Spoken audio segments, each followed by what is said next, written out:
नमस्ते। कक्षा 9 क्षितिज से हिंदी साहित्य में ग्राम श्री के प्रश्नोत्तर पेज संख्या 115। पहला प्रश्न है, कवि ने गांव को हरता जनमन क्यों कहा है? उत्तर है, कवि ने गांव को सुंदरता के कारण, विविधता के कारण लोगों को आकर्षित करता है, इसलिए हरता जन मन कहा गया है। वैसे तो इस संसार में मनुष्य के मन में अनेक प्रकार के कष्ट और पीड़ाएं होती हैं, लेकिन गांव उन पीड़ाओं को दूर करता है। दूसरा प्रश्न है, कविता में किस मौसम के सौंदर्य का वर्णन किया गया है?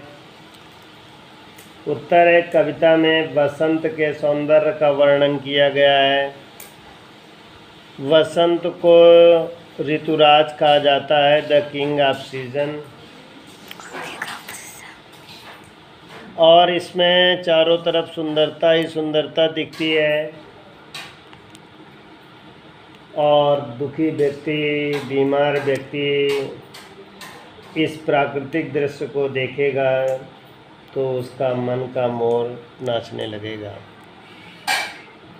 प्रश्न नंबर 3 है, गांव को मरकट डिब्बे सा खुला क्यों कहा गया है?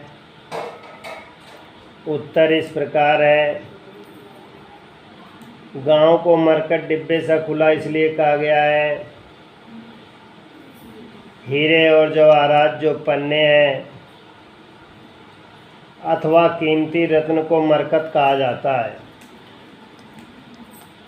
गांव हरा भरा है, पन्ने के रोगों का है, और वह पन्ने के समान ही बहुमूल्य भी है।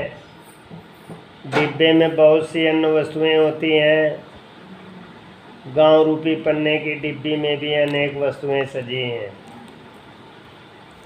प्रश्न नंबर 4, अरहर और सनई के खेत कवि को कैसे दिखाई दे रहे हैं?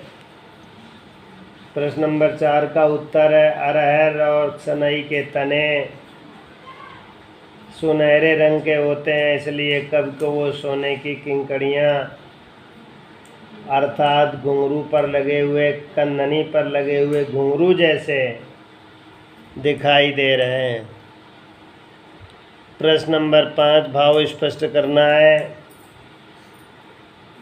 जो भी इस प्रकार है। 5 का बालू के सांपों से अंकित गंगा की सतरंगी रेती।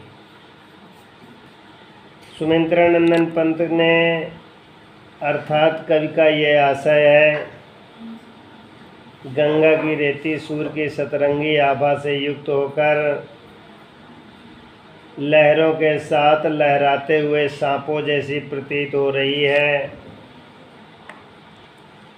प्रातःकाल सौंदर्य और सायंकाल का सौंदर्य एक अनूठा रहस्य प्रकृति के समझा देता है, और समझदार लोग ही उस पर चिंतन करते हैं।